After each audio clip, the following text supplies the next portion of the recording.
Olá pessoal, eu sou Felipe Araújo, sou jornalista, advogado, eu falo aqui de Fortaleza, no Ceará.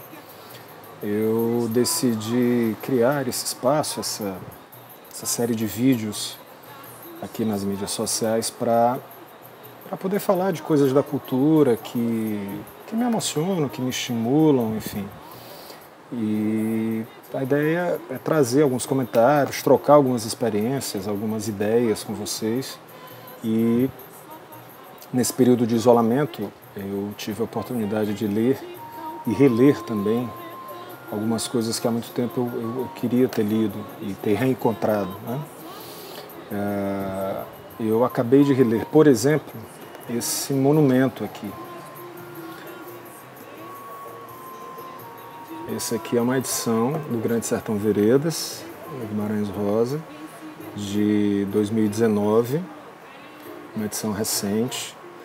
E eu fiquei de tal forma encantado, extasiado e empolgado com o livro que eu decidi trazer algumas ideias, enfim, fazer alguns comentários aqui nesse vídeo. Bom, o Grande Sertão ele foi lançado em 1956, chegou às livrarias em 56. Em 58 ele ganha uma segunda edição, que é chamada pelo Guimarães Rosa de edição definitiva, de texto definitivo. É esse o texto que vai servir de base para as edições futuras, né? Entre elas essa aqui da Companhia das Letras, uma edição muito caprichada, muito bonita, traz uma fortuna crítica muito interessante ao final. Textos do Roberto Schwartz, texto do Davi Arrigucci Júnior, cartas da Clarice Lispector, do Fernando Sabino, quem mais tem por aqui? Tem muito, Silviano Santiago, enfim, esse de fato é um livro que já foi muito estudado, obviamente, já foi muito analisado sobre as mais diversas perspectivas, né? Eu trago primeiro a tentativa de identificar o que, a meu juízo, são alguns eixos fundamentais para a compreensão do Grande Sertão.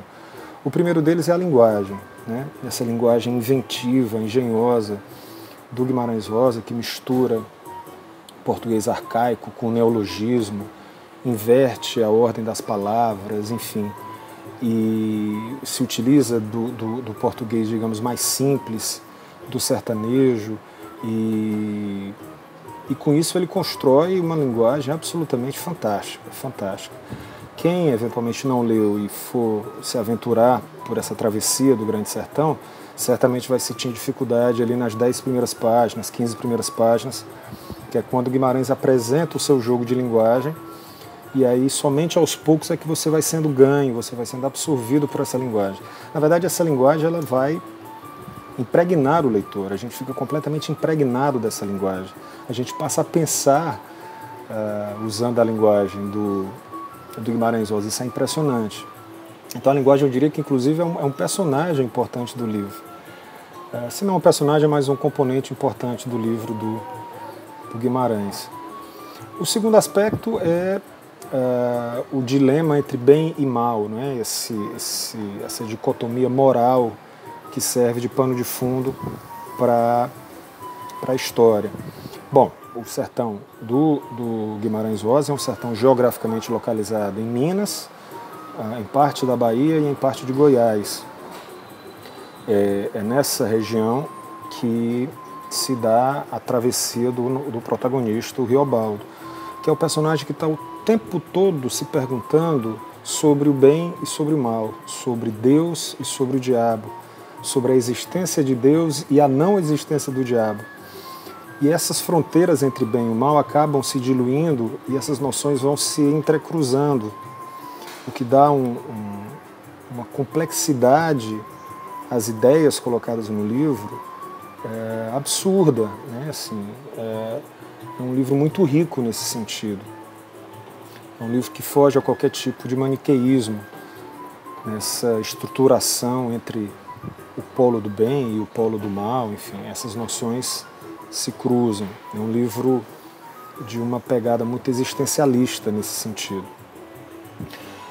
Um terceiro elemento que eu destacaria é o papel da Diadorim. A Diadorim, bom, não estou dando nenhum spoiler ao dizer que a Diadorim é uma mulher, né?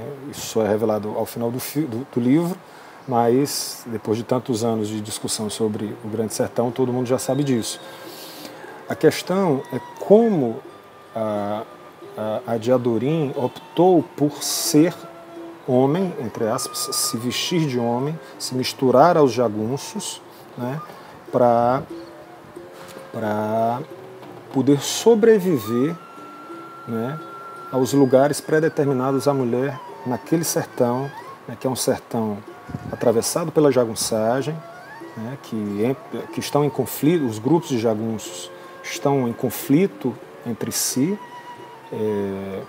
e portanto, eles reproduzem um imaginário muito patriarcal, muito machista,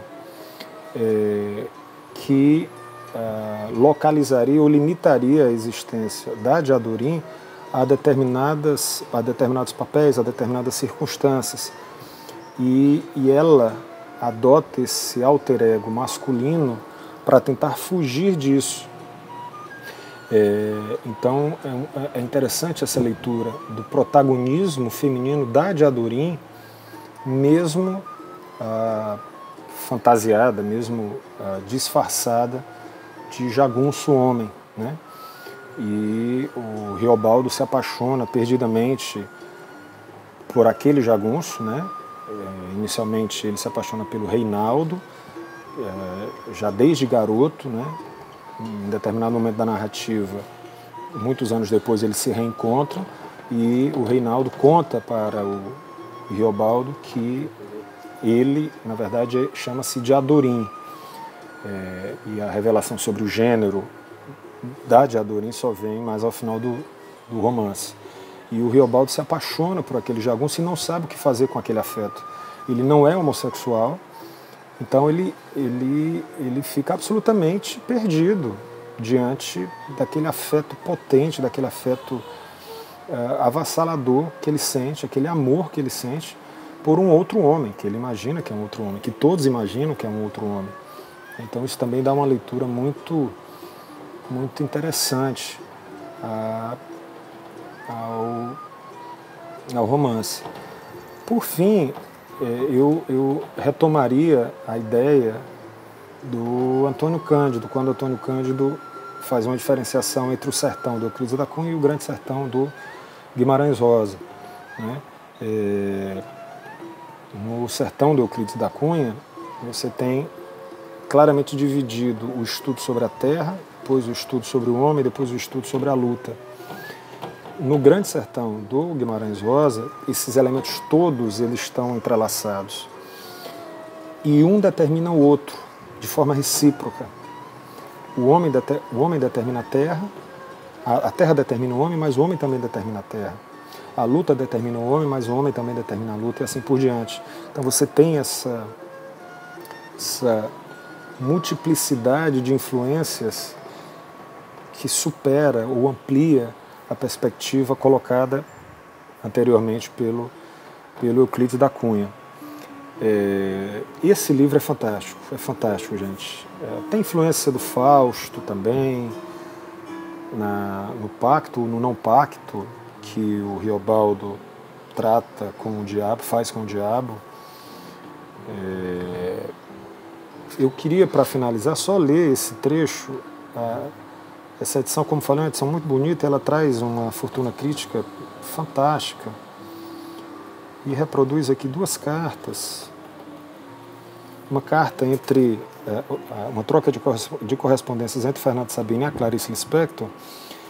O Fernando manda para a Clarice Lispector, ele muito animado com a leitura do livro, e a Clarice, então morando nos Estados Unidos, morando em Washington, ela responde para ele. E ela diz o seguinte: agora eu entendo o seu entusiasmo. Agora eu entendo o seu entusiasmo, Fernando. Eu já entendia por causa de Sagarana, mas esse livro agora, no caso do Grande Sertão, vai tão além que explica ainda mais o que ele queria, ele no caso, o Guimarães Rosa, queria com Sagarana. O livro está me dando uma reconciliação com tudo, me explicando coisas adivinhadas, enriquecendo tudo. Como tudo vale a pena. A menor tentativa vale a pena. Sei que estou meio confusa, mas vai assim mesmo, misturado. Acho a mesma coisa que você. Genial. Olha, para Clarice Lispector, você que é genial. Que outro nome dar a isso? Esse mesmo, genial. Me escreva, diga coisas que você acha dele, assim eu ainda leio melhor. Um abraço da amiga Clarice, Washington, 11 de dezembro de 1956. Então é esse livro genial, esse escritor genial, que eu trago para esse nosso primeiro bate-papo aqui sobre essas coisas da cultura. Vou chegando aos 10 minutos de vídeo aí. Minha ideia era falar bem menos, mas a animação em torno desse livro, de fato, me estimula muito. É isso, gente. Grande Sertão, quem puder ler ou reler, vai ter uma experiência absolutamente fantástica. Esse é um monumento da literatura universal. Grande Sertão Veredas, João Guimarães Rosa. Um abraço, até as próximas.